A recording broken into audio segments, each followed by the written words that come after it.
you were a first aid worker. You were inside the university that's just behind me. Yep. Can you describe what it was like in there? Actually, it's horrible. Many people get hurt. Even the press, they get hurt. And then we don't have enough food. We don't have enough water to feed them. So the atmosphere over there is really bad, and so many people cry. And then we just need to keep ourselves down, climb, and then help them. Yeah. So you decided to escape yesterday evening. Can you describe for me how it was that you managed to leave the university? We get out from one of the building, and then we just get into the ditch, and then we hide in there for more than 2 hours, waiting for the police leaving.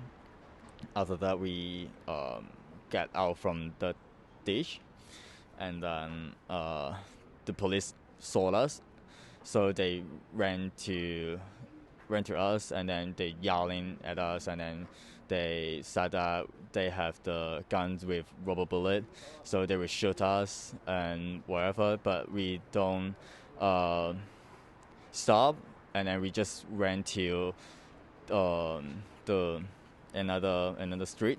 So we keep running, and then finally we get to some cars. So we leave. Someone picking us up. And how many of you were there in that group, and how many managed to successfully get away? I think the total is around 20 to 25 people.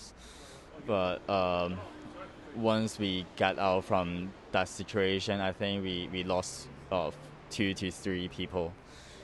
Yeah. And they were caught by police? Yes, they caught by police. So you were a first aid worker. Mm-hmm. You've been at these protests previously treating people who've been injured. Do you know any who've been arrested, any first aid workers who've been arrested over the last few days? Yes. Someone I knew, around 4, they got caught these 2 days. And then we now have some update from them. They're secure now, but it is really bad for all of us to why we to do some we just try to help people. We don't treat them as a protester, or we don't treat the police as the they just offend us like that. But we try to help both of them, both sides. But why you when us want to leave the university, you don't allow us, and then you try to use your gun and then point at us, and then force us back to the university. And then they understand that inside that we don't have enough food or water. So what are they doing? That's the point we need to ask. Describe for me how you were feeling when you were inside the university. What was your thinking when you made the decision to try and escape? Actually, at first I thought that it was like the Chinese university, because we stay in the university, Chinese university, during last week. So we think that it's the same situation. So we try to stay overnight and then helping them. If anyone injured, we just try to help them. But the situation in here is different, because no one can get out or no one can get in. There is no resource for us to help someone injured. So and then the news or the someone passed the information to us. It's really horrible, and then they said that the police will try to get in and then get all the people get caught. So we think that we need to leave around during the morning time on Monday.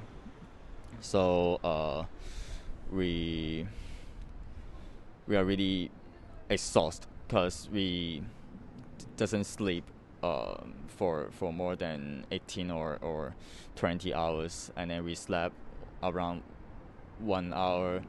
After that, we still we get back to work, and then 2 to 10 a.m. So after that, we try to leave. Yeah. Were there moments during the escape and during your time inside the university when you were afraid for your life?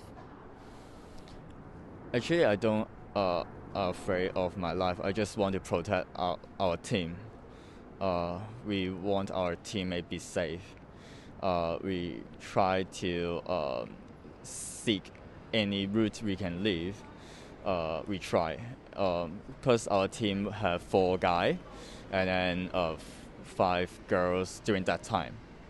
So we group together and then we live together. So at that moment, I doesn't think about my life. I really care about my team, just like that.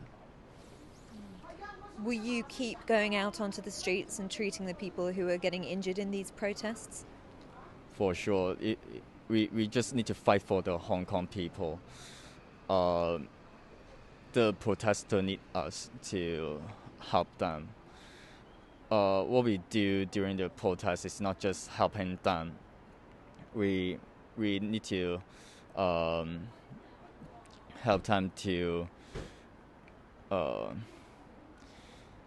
seek any route to leave, and then we have to help them. So many things we need to do. So we cannot just leave them on the street and then leave them to fight for our Hong Kong. So we have to stay with them.